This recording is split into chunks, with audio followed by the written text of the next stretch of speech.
दोस्तों, विशाल पर्वतों की तलहटी पर एक छोटा सा गांव था जिसमें एक शेरपाह रहता था, अर्थात एक पर्वतारोही रहता था। वह पर्वतारोही लोगों को राह दिखाया करता था। वह लोगों को ऊंचे पर्वत पर ले जाता और उन्हें सही सलामत वापस ले आता। इसी प्रकार शेरपाह एक दिन कुछ लोगों को लेकर पर्वत की चढ़ाई पर गया था, लेकिन अचानक उस दिन एक दुर्घटना हो गई। उस शेरपाह के पैरों में गहरी चोट लगी और उनके एक साथी की जान भी चली गई, जिस कारण उसे बहुत तकलीफ हुई और वह शेरपाह अपने आप को माफ नहीं कर पा रहा था। उसके बाद से वो सिर्फ कभी भी ऊंचे पहाड़ों पर नहीं गए, वो वहीं पास में रहकर एक छोटी सी दुकान चलाने लगा। देखते ही देखते समय बीतता गया और अब वो शेरपाह का लड़का भी जवान होने लगा था। वह भी अपने पिता के साथ उस दुकान पर पिता का हाथ बंटाया करता था।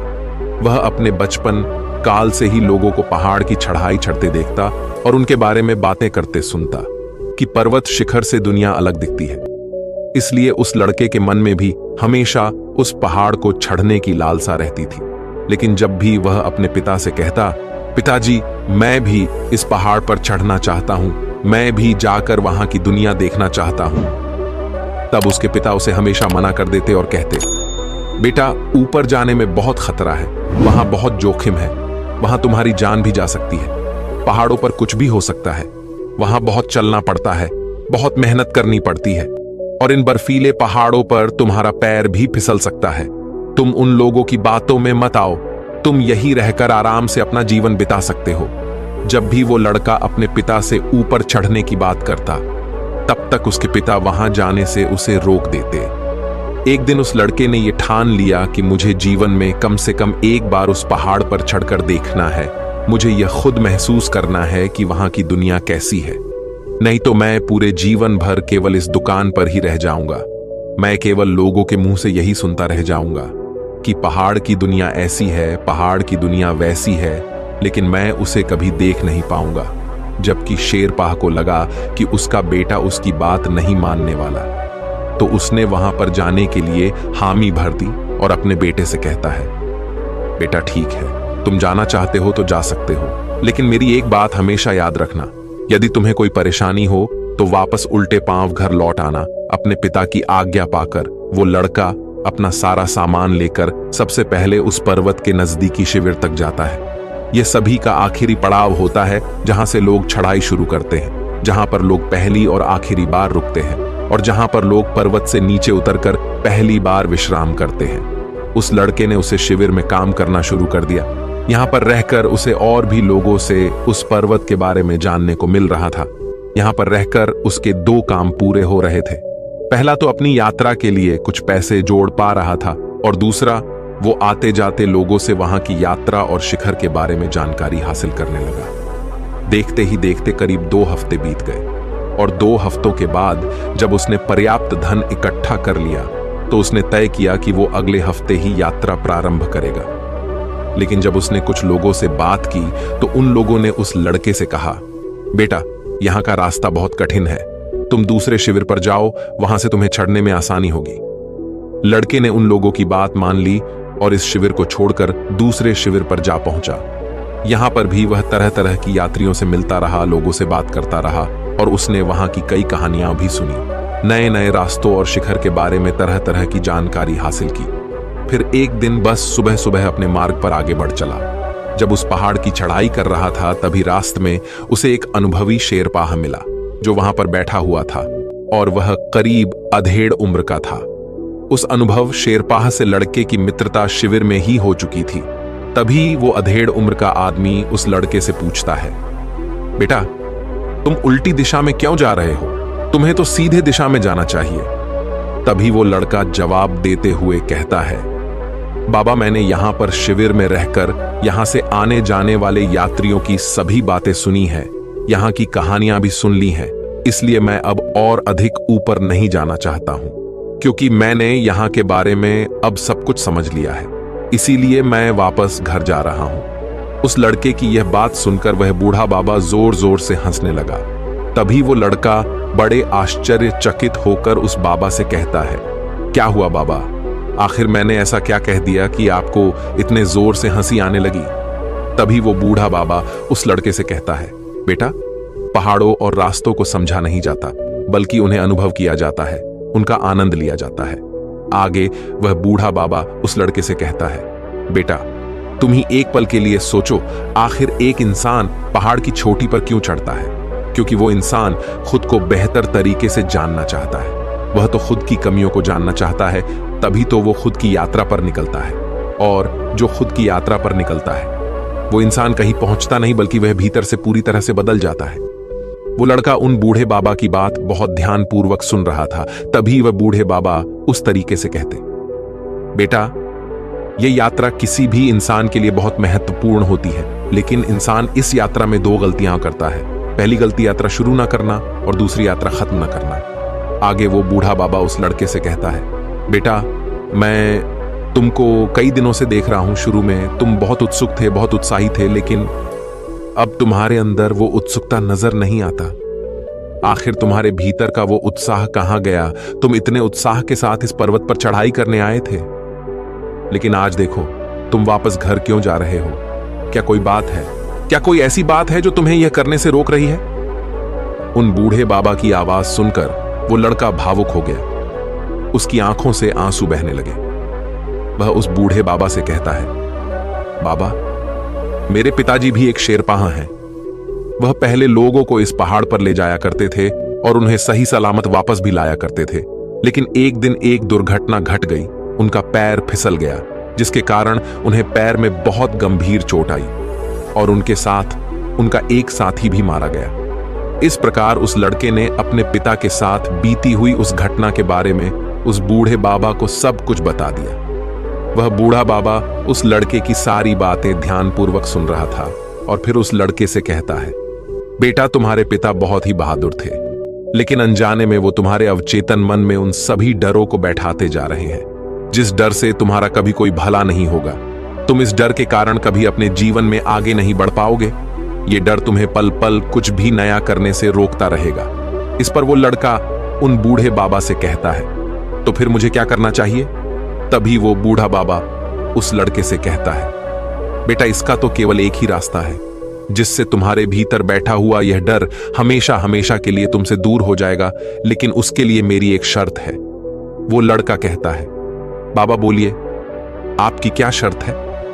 तभी वो बूढ़ा बाबा उस लड़के से कहता है, बेटा, जब भी तुम्हारा हार मानने का मन करे या फिर यात्रा छोड़ने का मन करेगा, तब तुमको मेरी बात बहुत ही शांतिपूर्वक और ध्यान से सुनी होगी।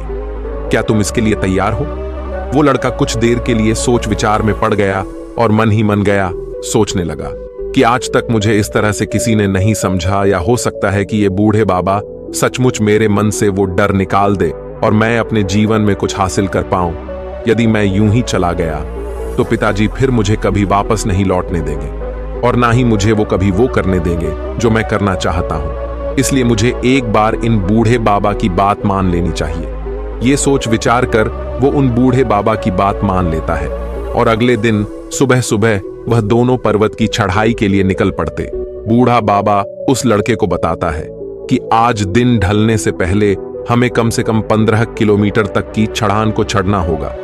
वे लोग धीरे धीरे करके आगे बढ़ते रहे।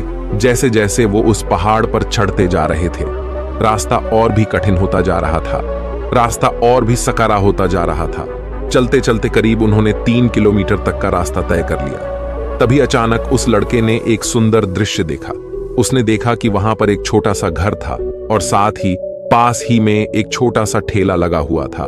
लड़के ने यह भी देखा कि वहां पर 2 लोग बैठे हुए थे और खाने की बहुत ही बढ़िया खुशबू आ रही है। तभी लड़के के मन में अचानक एक विचार उत्पन्न हुआ कि क्यों ना हम भी कुछ देर के लिए यहीं पर रुक जाए।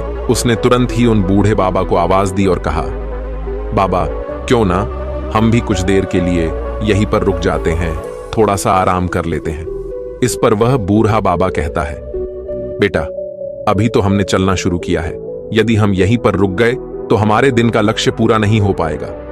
तभी वो लड़का बूढ़े बाबा से कहता है, बाबा, केवल थोड़ी देर के लिए हम कुछ खा लेते हैं। इस पर वह बूढ़े बाबा मुस्कुराने लगे और उस लड़के से कहते हैं, बेटा, ध्यान से सुनो, ये स्वयं की यात्रा में आने वाली पहली रुकावट है।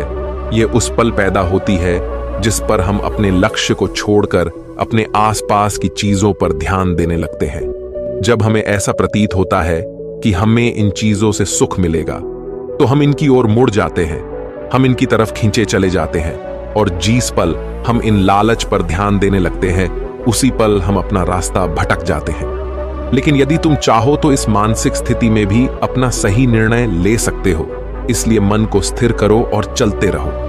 लड़के ने बूढ़े बाबा की बात मान ली और चुपचाप खड़ा होकर मन मारकर वो उन बूढ़े बाबा के पीछे पीछे चलने लगे। देखते ही देखते पूरा दिन बीत गया। पहले दिन की यात्रा थका देने वाली थी, लेकिन बहुत सुंदर भी थी। अगले दिन का रास्ता और भी कठिन था, इसलिए उन बूढ़े बाबा ने उस लड़के को सुबह जल्दी उठा दिया और फिर वे दोनों मार्ग में आगे की ओर चलने लगे। उन्होंने अभी कुछ ही चढ़ाई चढ़ी थी कि तभी वहां पर जोरों की बारिश होने लगी, और देखते ही देखते वह बारिश और भी तीव्र होने लगी। उन दोनों के कपड़े अब पूरी तरह से गीले हो चुके थे। लड़का तो ठंड में ठिठुरने लगा था, उसके हाथ पैर कांपने लगे थे। तभी वह मन ही मन खुद को कोसने लगा और कहने लगा, काश मैंने इनकी बात ना मानी होती, मैं तो बेवजह ही इनकी बातों में आ गया। अच्छा खासा मैं घर जा रहा था, इस समय तो मैं घर पर बैठकर गर्म गर्म खाना खा रहा होता, घर पर आराम से विश्राम कर रहा होता। ये सोचता हुआ वो लड़का आगे बढ़ रहा था कि उसका ध्यान भटक गया और रास्ते में पड़े हुए एक पत्थर से उसका पैर टकरा गया और वो लड़का गिर गया। तब वो लड़का जोर से चिल्लाकर कहता है, हे बूढ़े बाबा, मैं तो आपकी बातों में बेवजह ही आ गया, मैं तो घर पर ही बढ़िया था। कल से ठीक से खाना तक नहीं खाया और आज इतनी तेज बारिश में मैं बेवजह ही परेशान हो रहा हूं। हे बाबा, मैं अब घर जाना चाहता हूं, मुझे आज्ञा दे। उन बूढ़ा बाबा ने उस लड़के की किसी भी बात का जवाब नहीं दिया, बल्कि वो चुपचाप उसकी सारी बातें सुनते रहे, उसकी मन स्थिति को समझते रहे। और कुछ देर बाद वो उस लड़के से कहते हैं, बेटा, मेरे गुरु कहा करते थे कि सावधान रहो, शिकायत मत करो। इस बार वो लड़का कहता है, बाबा आप क्या कहना चाहते हैं, मेरी कुछ समझ में नहीं आ रहा। तभी वो बूढ़ा बाबा एक बार फिर मुस्कुराने लगा और उस लड़के से कहता है, बेटा, खुद को जानने की यात्रा में, खुद को जीतने की यात्रा में दूसरे आने वाली सबसे बड़ी रुकावट पसंद और नापसंद। इस समय हम कहीं और है, लेकिन होना कहीं और जाते हैं। इस समय इस पर्वत पर तेज बारिश हो रही है, लेकिन तुम गर्म कंबल में भी सोना चाहते हो। जब हमारे भीतर इस प्रकार के विचार उत्पन्न होने लगते हैं, तो हमारे भीतर तनाव पैदा होने लगता है और इस तरह से हम पूरी तरह से परेशान हो जाते हैं।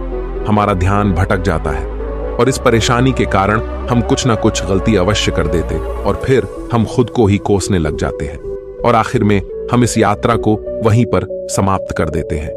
इसलिए मेरी एक बात और याद रखना कि कभी भी निराश होकर पसंद और नापसंद के चक्कर में मत उलझाना, क्योंकि पसंद और नापसंद का ये बोझ तुम्हें कभी चैन से सोने नहीं देगा और इसमें यदि तुम फंस गए तो तुम कभी इससे निकल नहीं पाओगे और तुम कभी भी अपने कार्यों में सफल नहीं हो पाओगे और इसी कारणवश तुम अपने कार्य में कभी निरंतरता भी नहीं ला पाओगे। इसलिए तुरंत ही अपना ध्यान उम्मीदों से हटाकर इस क्षण में ले आओ। अपने चारों ओर देख, ये पर्वत बारिश में कितना शांत है, चारों तरफ कितनी खामोशी है। उन बूढ़े बाबा की आवाज सुनकर उस लड़के ने शिकायत करना बंद कर दी और कुछ ही देर में शांत हो गया। और तब उसे इस बात का एहसास हुआ कि वह निराश केवल अपनी उम्मीदों के कारण हो रहा था।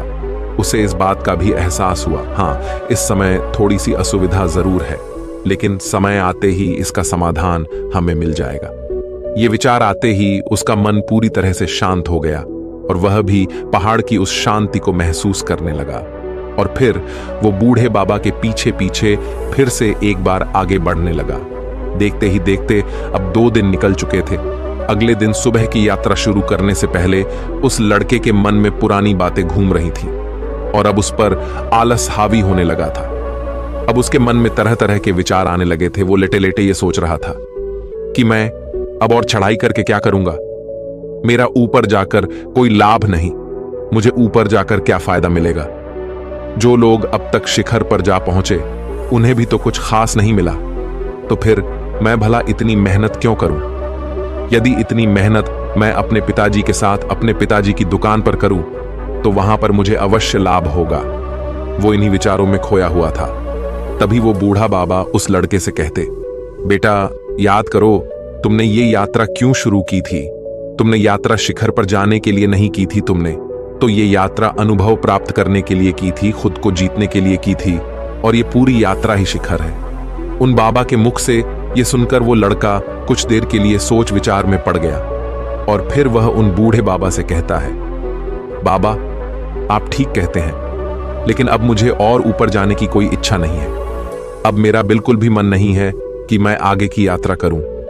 इस पर वो बूढ़ा बाबा उस लड़के से कहते हैं, बेटा, भारीपन और दिमाग की सुस्ती, बहुत नींद आना, थकावट लगना और कुछ भी करने की इच्छा ना होना, ये सभी मन के विचार हैं। ये तुम इन विचारों में फंस गए तो इसका अर्थ यह हुआ कि तुम एक जेल में बंद हो जाओगे, और इस जेल में रहते हुए तुम थोड़ी सी भी कठिनाइयों के आते ही हार मान लोगे, क्योंकि यहां पर तुम्हारी बुद्धि की तर्क शक्ति भी तुम्हारा साथ नहीं दे पाएगी।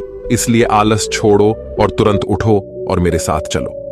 उन बाबा के इतना कहने पर उसे बाबा की बात याद आई। उन बाबा ने सफर शुरू होने से पहले ही कहा था कि जब भी तुम्हारा मन हारने के लिए कहेगा, तब तुम्हें मेरी बात ध्यानपूर्वक सुननी होगी। लड़के को अपना वादा याद आ गया। वह तुरंत ही उठ खड़ा हुआ और दोनों ने अपना सफर फिर एक बार प्रारंभ किया। देखते ही देखते शाम का वक्त हो चुका था, और शाम के वक्त लड़के को उस पर्वत पर कुछ ऐसे लोग मिले जिनकी तैयारियां उनसे कहीं ज्यादा आधुनिक थीं। उनके पास आधुनिक उपकरण थे। ये देखकर वो लड़का मन ही मन सोचने लगा, इनके पास तो इतने आधुनिक उपकरण हैं, ये तो अवश्य ही इस पहाड़ की चढ़ाई को चढ़ लेंगे, लेकिन मेरे पास तो कुछ भी नहीं है। यदि मैं असफल हो गया तो मेरे पिताजी क्या कहेंगे? इस प्रकार के विचार आते ही वह एक बार फिर से निराश हो गया और एक जगह पर खड़ा होकर वो उन्हीं के बारे में सोचने लगा। ये देखकर बाबा उस लड़के से कहते हैं, बेटा, यही आखिरी पड़ाव है।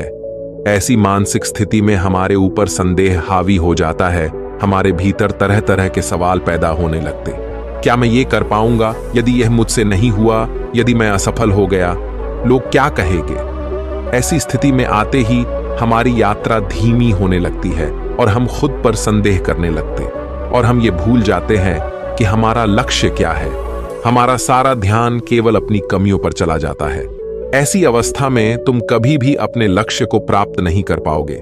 इसलिए मेरी एक बात और याद रखना कि तुमने ये यात्रा बेहतर इंसान बनने के लिए की थी, खुद को बेहतर रूप से जानने के लिए की थी। संदेश तुम पर हावी ना हो, इसलिए खुद को बीते हुए कल से झांको और देखो कि क्या तुम कल से बेहतर हुए हो या नहीं।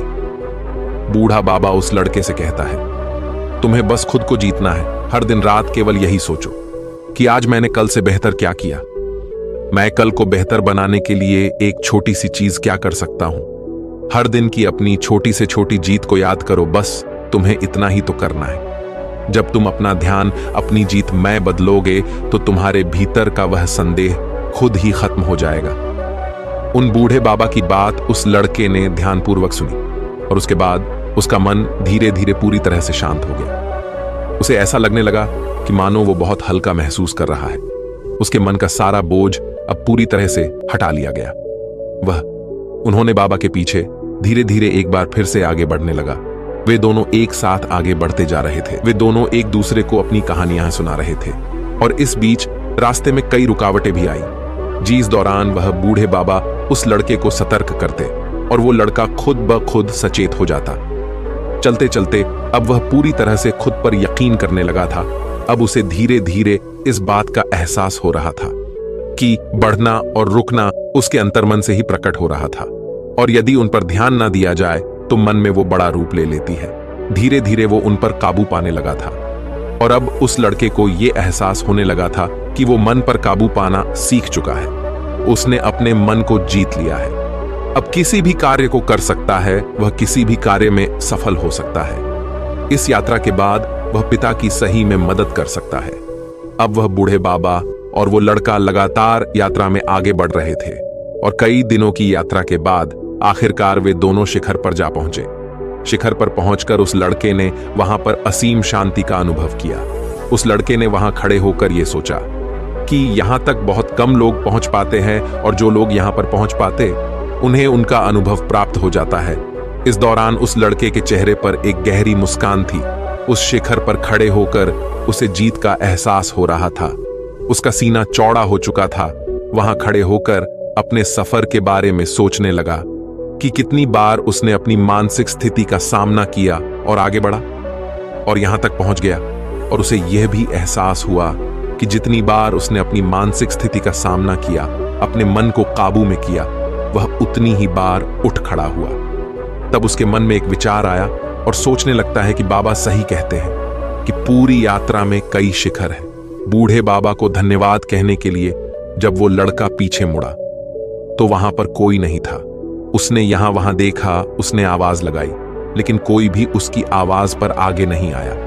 अचानक उसकी नजर अपने बैग पर पड़ी और उस बैग में एक पत्र रखा हुआ था जिसमें यह लिखा था, बधाई हो बेटा, तुमने अपने सभी डरों को पार कर लिए और तुमने खुद को जानने की यात्रा पूरी कर ली और साथ ही तुमने इस बात का भी अनुभव कर लिया कि रास्ते में आने वाली रुकावट का सामना उनके सामने घुटने टेक कर नहीं बल्कि उन्हें पार करके किया जाता है। जैसे सुख का प्रलोभन, निराशा, पसंद नापसंद, शरीर और मस्तिष्क की सुस्ती, संदेह, इन सब को पार करके आखिरकार तुम अपने शिखर तक पहुंच गए। आगे उन बूढ़े बाबा ने लिखा था, बेटा हमें हमेशा अपने मन के प्रति सचेत रहना चाहिए, जिससे रुकावटें बड़ी होने से पहले ही हम उसे हल कर सके। ऐसे ही जीवन की यात्रा करते रहो जिससे तुम भी एक दिन किसी को स्वयं की यात्रा पर ले जा सके। उस पत्र को पढ़ने के बाद उसकी आंखों से आंसू रुकने का नाम ही नहीं ले रहे थे। अब उस लड़के की आंखों में कुछ नए सपने थे, घर जाकर कुछ नया करने की चाहत थी।